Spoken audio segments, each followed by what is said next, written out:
The Watcherhouse, the family that moved into a nightmare. They say that every home has a story, some happy, some sad, and some that were never meant to be told. For one family in Westfield, New Jersey, their story began as a dream and ended as one of America's most unsettling mysteries. Imagine this: you finally buy your dream home. It's everything you've ever wanted. Spacious rooms, a quiet street, friendly neighbors. You're unpacking boxes, ready to start a new life. Then you check the mail, and there's a letter. No return address, just an envelope with your name written in neat, careful handwriting.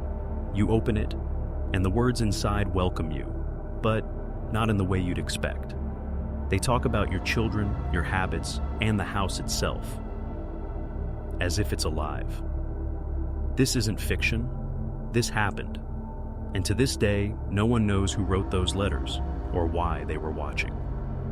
Before we begin, make sure to like this video, subscribe, and turn on notifications, because tonight's story is based on true events. And trust me, by the end, you'll think twice before opening your next letter. This is the true story of the Watcherhouse, the dream home. In June 2014, Derek and Maria Broaddus stood in front of their new home, a beautiful colonial-style house at 657 Boulevard, nestled in the peaceful suburbs of Westfield, New Jersey. It was everything they had ever wanted. 6 bedrooms, a wide front porch, tree-lined streets filled with old oak trees that whispered in the wind. It was a place where kids rode their bikes, where neighbors waved, where families grew old together. To Derek, who'd worked his way up in his career, buying this home meant success, stability, safety, and a fresh start for his wife and 3 children. But 3 days after closing the deal, while doing a late evening visit to paint and check on renovations, Derek found a letter in the mailbox. It was thick, cream-colored, and addressed simply to the new owner. He smiled, thinking it might be a welcome note from a neighbor, but when he opened it, his stomach dropped. "Dearest new neighbor at 657 Boulevard, allow me to welcome you to the neighborhood. My family has watched this house for decades, and as it passes from one family to the next, I am put in charge of watching and waiting for its second coming." He frowned, unsure if it was a joke, but the next lines were far more sinister. "Do you know what lies within the walls of 657 Boulevard? Why are you here? I see you've already filled the home with young blood. I asked the Woods family to bring me young blood, and it looks like they listened." Derek froze. His children hadn't even moved in yet. They'd only visited the house during the day. How could anyone know that? He ran through the house, checking the windows, peering outside. Nothing. The quiet suburban street was empty. That night, Derek called the home's previous owners, John and Andrea Woods, to ask if they had ever received anything similar. There was a pause. Then Andrea admitted, quietly, that they had, just before moving out. She said it seemed strange but harmless, so they threw it away. But Derek couldn't ignore it. When he showed the letter to Maria, she went pale. "Who would write this?" she whispered. That night, they lay awake, staring at the ceiling. Every creak, every rustle outside the window felt different now, alive, almost aware.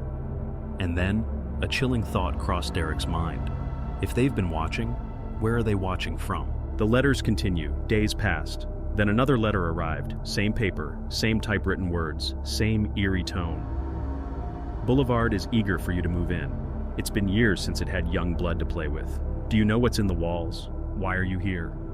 Have they found what lies beneath the basement?" The letters began to reference specific details. The Broadduses' car, the number of their children, and even the rooms they'd started to paint. It was impossible. They hadn't told anyone those things. The police were called. Officers inspected the property, checked for fingerprints, and even suggested installing security cameras. They found nothing. No signs of break-in, no fingerprints, no clues. Still, the letters kept coming. "You have changed the house and angered it. It doesn't like change. I am in charge of watching and waiting for its second coming. My grandfather watched the house in the 1920s, my father in the 1960s, and now it's my turn." The family was terrified. They stopped bringing the kids by the house. At night, Maria would stare out the window, scanning the street for anyone standing too long in the dark. The neighbors noticed their absence. Some whispered about the strange letters, others brushed it off as paranoia. But Derek wasn't sleeping. He began driving past the house late at night, hoping to catch someone. One evening, he saw a man sitting in a lawn chair across the street, facing directly towards 657 Boulevard, just sitting, watching. When Derek stopped his car, the man turned his head slightly, then stood up and walked away without a word. The next morning, another letter arrived. You walk by me every day, I see you looking for me. Stop trying to find me or you might not like what I see. It was now more than a threat. It was a promise. The Broadduses contacted the previous owners again, desperate for help. T. The investigation deepens. The case quickly caught the attention of the media. Local headlines read, "The Watcherhouse. Family terrorized by mysterious letters." Soon, news vans parked on the street. Curious onlookers drove by daily, but still, no suspect. Police investigated everyone on the block. They focused on one man in particular, Michael Langford, a neighbor known for odd behavior. His family had lived there since the 1960s. He fit the profile, older, lived near the mailbox, line of sight to the home, but DNA testing on the letters didn't match. Another suspect, an elderly woman living nearby, was caught sending strange notes to residents in the past, but hers were unrelated. The FBI even stepped in, conducting linguistic analysis.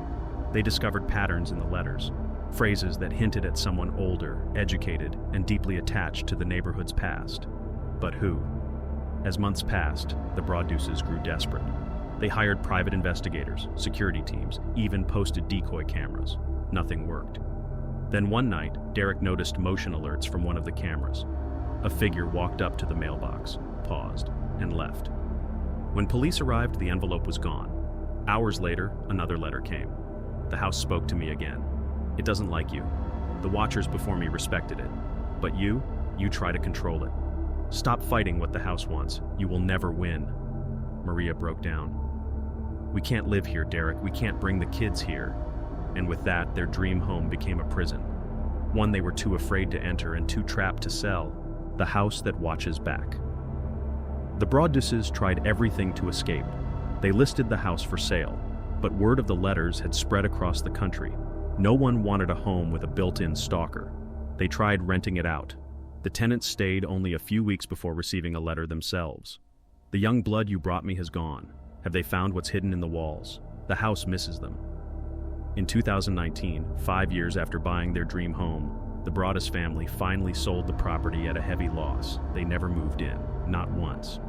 The new owners reported no letters, at least none they ever shared. But what makes the story so chilling is that the watchers seem to know things never made public. The children's ages, their nicknames, private details from inside the home. Police never identified the culprit. No arrests, no confessions, no proof. Was it an obsessed neighbor, a prank gone too far, or something that never truly left the house? A presence that passed down from one watcher to the next. Even today, locals say the house feels wrong. Visitors claim to feel eyes on them, even in daylight. And at night, if you stand across the street and look at the second-floor window, you might see a figure standing still, watching. Always watching.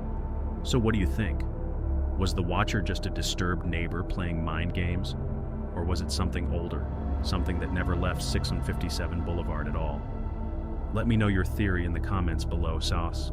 I read every one of them. And if this story gave you chills, don't forget to like, subscribe, and turn on notifications so you won't miss our next true horror story, because there are plenty more waiting in the dark. Remember, sometimes the scariest monsters aren't found in basements, or attics, or nightmares. Sometimes they write you letters. Sometimes they live right next door. And sometimes they're still watching.